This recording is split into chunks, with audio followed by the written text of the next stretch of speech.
새벽빛은 거짓말을 감춘다. 밤새도록 찜질방 한 구석에서 쪽잠을 자고 일어난 미자는 찜질복 주머니에 손을 넣은 채 창밖을 바라봤다.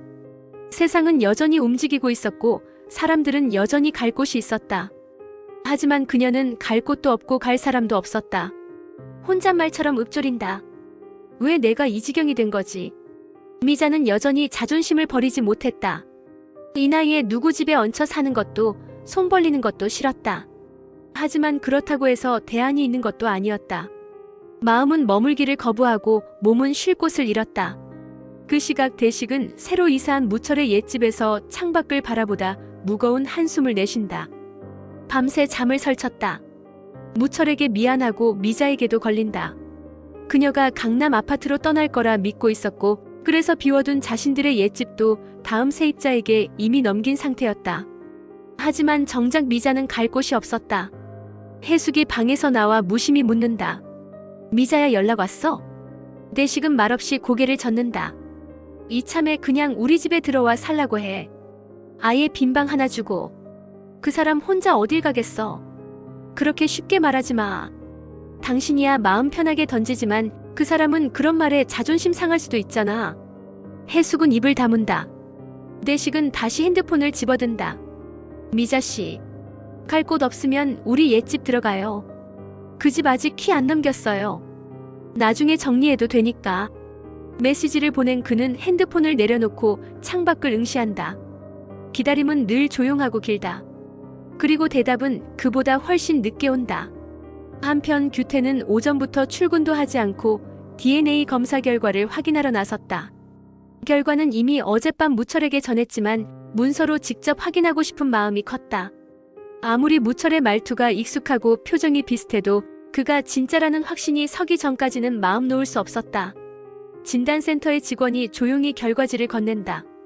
의뢰하신 유전자 검사, 일치율 99.998%입니다. 확인 서명 부탁드립니다. 규태는 손으로 결과지를 접으며 중얼거린다. 그래, 너 맞구나. 맞는 놈이 어쩌다 저렇게 늦게 돌아왔냐? 그는 봉투를 가슴에 안고 나선다. 발걸음이 한결 가벼워졌지만 동시에 복잡한 심정이었다. 믿고 싶으면서도 의심했던 자신에 대한 미안함, 돌아온 친구에게 아무것도 해주지 못한 자책감이 뒤섞였다. 그는 하늘을 보며 말했다.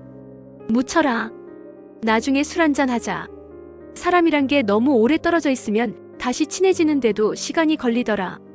그리고 또 한편 대운빌딩 옥상엔 무철이 서 있었다.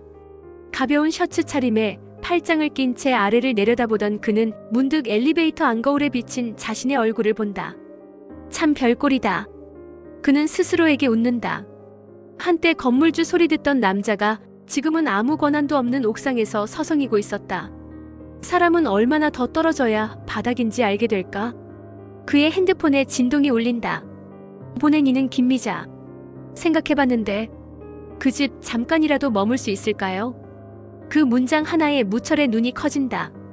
그는 재빨리 문자를 복사해 대식에게 보낸다. 미자한테 문자 왔어. 내가 보낸 제안 받아들인 것 같아. 그 순간 대식의 얼굴에도 미소가 번진다. 됐다. 대식은 곧장 차키를 챙기고 대운빌딩을 나선다. 한참을 달려 대치동 부근 찜질방 앞에서 수건을 둘러쓴 채 캐리어를 끌고 나오는 미자를 발견한다. 미자씨. 그녀가 고개를 들었을 때 대식은 가슴이 뭉클해졌다. 밤새 뜬 눈으로 보내고도 그녀는 씩씩한 척 아무렇지 않은 척하고 있었다. 왜 여기까지 오셨어요? 태워드리려고요. 그 집 아직 비어있어요. 미자는 한참을 망설이다 고개를 끄덕였다. 감사합니다. 그리고 미안해요. 대식은 미소로 대답한다. 미안할 게 뭐 있어요. 그 집 원래 당신 집이었잖아요. 같은 시각 한서우는 전자책 리더기와 노트북을 품에 안고 석진의 사무실로 찾아갔다. 이건 제가 정리한 해외 농업 투자 사례예요. 어제 오빠가 말했던 팜투마켓 운영 모델에 접목할 수 있을 것 같아서요. 석진은 서우의 손에서 자료를 받아들지만 표정은 썩 반갑지 않았다. 서우야, 고맙긴 한데 지금은 외부 자료나 아이디어보다 현장 문제부터 해결하는 게 급하거든. 그러니까 제가 도와드릴게요. 직접 농장에도 다녀올 수 있고. 서우야. 그의 말이 단호해진다. 도와준다는 건 고마운 일이지만 지금 내가 하면 더 복잡해질 수도 있어. 난 너한테 실망하고 싶지 않아. 그 말에 서우는 말문이 막힌다. 실망이라는 단어는 그녀가 누구보다 두려워하던 말이었다. 그녀는 눈을 피하며 노트북을 조용히 가방에 넣는다. 알겠어요. 방해해서 죄송해요. 그렇게 돌아서는 그녀의 눈가엔 억울함과 자책이 동시에 맺혀 있었다. 저녁이 되자 대운 빌딩에는 조용한 변화의 바람이 분다. 그 옛집 한때 무철과 미자의 모든 생활이 담겨있던 공간에 다시 미자가 들어온다. 그녀는 문을 열고 들어와 낡은 소파에 앉는다.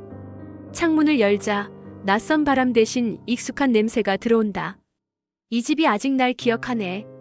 그녀는 손끝으로 창틀을 닫고 한참을 멍하니 천장을 바라본다. 그리고 마음속으로 다짐한다. 이번엔 누구도 원망하지 않을래. 다시 시작할 수 있어. 여기서 나답게.